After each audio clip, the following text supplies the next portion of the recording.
How many units will you need to either farm and also spend this year to get some of the best things in game? Not an easy question to answer, but I will try and answer it as easy as possible. Between 67,000 and 87,000 units. There we go, that's the video. Bye everybody. Now, if you want more context, let's explain why. Depending where you are in the game and what you want to get out of some of the various events, of course you're going to need a lot of units in order to achieve this. Currently, the big meta chase item is the tier 7 basic. Those that have excessively spent have been able to access this, and as well by doing the most recent Karina's challenges, which I'm in the process of doing right now, and this will be my focal point for this month as I've set myself my own targets and goals in order to achieve this. It very much feels like last year.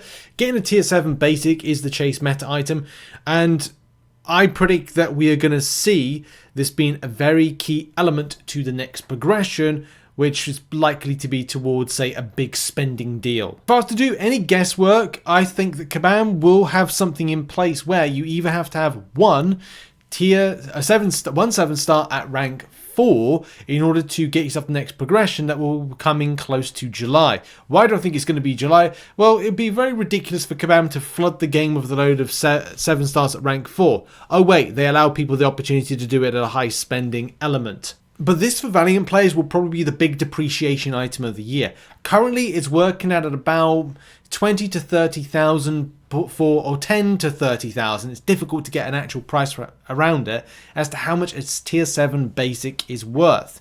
Like, it could be a case of one is worth that, and one we get right now or have an opportunity to get, but it's very hard work in order to get it. The reason that becomes relevant is because you're trying to get a rank 4 7-star, so the materials that will have to be in things like July 4th deals have to be of good value to the player, especially those that are gone, well, I've got a load of rank 3s now at 7 stars, I'm chasing rank 4s. Last year, one of the biggest issues that players experienced going to those July 4th deals was that you couldn't choose your rank 3 7-star, and in all scheme of things, it was pretty meh for the top end of players. And there were even more units having to be invested if you were sitting at about the Paragon, Thronebreaker and Cavalier perspective, because you would have to spend a lot of units. 18,000 got you to tier 4 of those deals. You had to then re-repeat it in order to get 36,000 worth of units in order to get a choice of who you rank 3. And also, depending on what happens with 9.2 deals, maybe even 9.3 deals, you might feel that your arm is tied as to you getting an access to rank 4 7-star materials, or indeed getting access to things that are going to be beneficial for your roster. So those 10,000 units, you either spend them or hold them and invest them into something like the July 4th deals, which could be bumped up to something like, instead of it being 18,000, it's actually 36,000. But this is always down to, if there's something in the deals that is going to make your roster elevated, then do it. If it's not, save it for Cyber Weekend deals, because on the face of it, everything at the start of the year is worth less at the end of the year. And that's not always the case, but if we look at last year's tracking, we tracked that the getting a rank 3 as a 7-star was 8,000 units cheaper in the November-December time for the Cyber Weekend deals for Valiant players, and was 3,000 units saving for Paragon players. So if you're not ready for July 4th deals, then maybe reprioritize for Cyber Weekend. That will mean that your unit investment goes down. Going further to that point about Cyber Weekend, they are structured better. They're structured better on choice. When it comes to July 4th deals, you are structured to how Kabam put them in. And of course, Kabam put them in like this. You don't have much when it comes to choice. You can't spread your spending across things that you actually want. You're largely lumped into certain areas. Not completely, but to a point of unit investment. At least with the Cyber Weekend deals, you can make that choice of like where your units go, or even double up with the limits that you spent. You can see here's some good examples. If you wanted to get a choice of a rank 4, then of course you could do that twice. You may then go, well, I don't fancy anything else, and make a stop there. But then of course there's other things. With more unit spend, of course you get more back from it, which is always very nice. But of course choice comes with a trap. The trap is, there's more things to buy. So you want to buy everything. Don't buy everything. Buy the things that are going to be important to you. Now, unfortunately, I have massive concerns when it comes to how Kabam are structuring events ongoing. They want you to spend more units. Therefore, with you having less units, that is good in some ways, but bad in others. I mean, it's bad in any case because a lot of people have increased their unit spending in the banquet event. Yes, there was a realm event which allowed for more things to be got. Unfortunately, what it does is it inflates scores. If it inflates scores, then it kind of increases habits, and people's habits to spend copious amounts of units, which obviously for some people is copious amounts of money. Good for the game, I guess, but then it's not very healthy to say, hey, you know when you only needed about 10,000 units for this particular event, the banquet event each year? Well, add a 5,000 unit extra each year.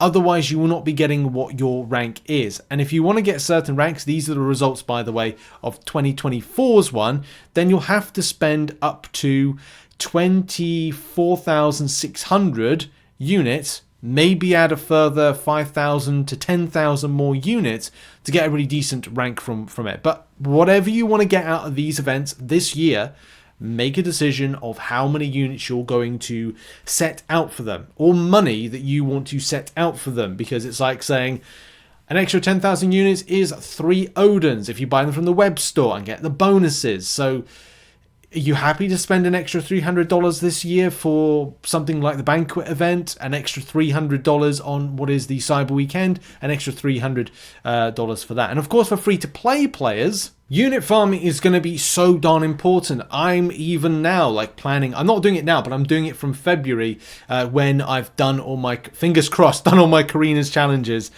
for this opportunity to get a tier 7 basic. I think that it's a good challenge for myself to go, hey, as a non-spending player, I did this. You know, it's not a piece of content I actually like or enjoy, but I'm doing the Acropolis because I believe in getting that tier 7 basic and starting me on a process which, fingers crossed, is going to lead me to have a rank 4 7 star as a non-spending player as quickly or quicker than it would have been to do the banquet event and invest those units into it.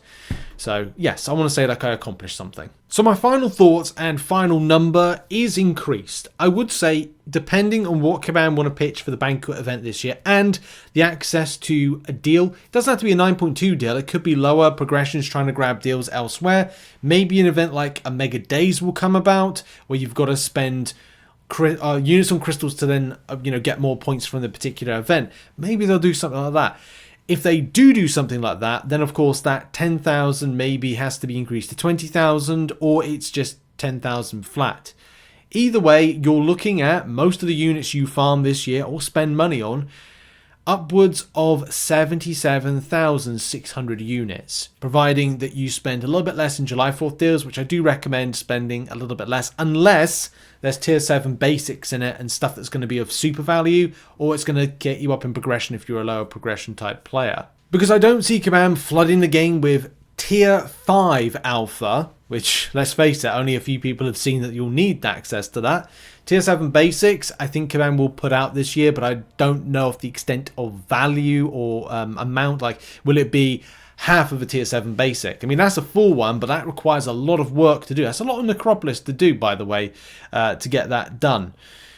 Either way, what are your thoughts? I personally think it's going to be 77,600 units and above, especially based on the way that Kabam have structured some of these events in the past. Will you be investing that amount of units and money to get said units? As a non-spending player, are you looking to farm that? And by the way, you can farm up to 100,000 units. That is possible, and even over that in 1 year.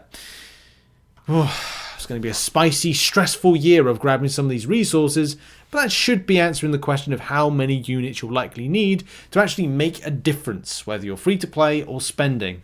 What are your thoughts on the matter? Put it in the comments. Will you be farming any of the units to get some of these? And I'll see you in the next one. Bye bye.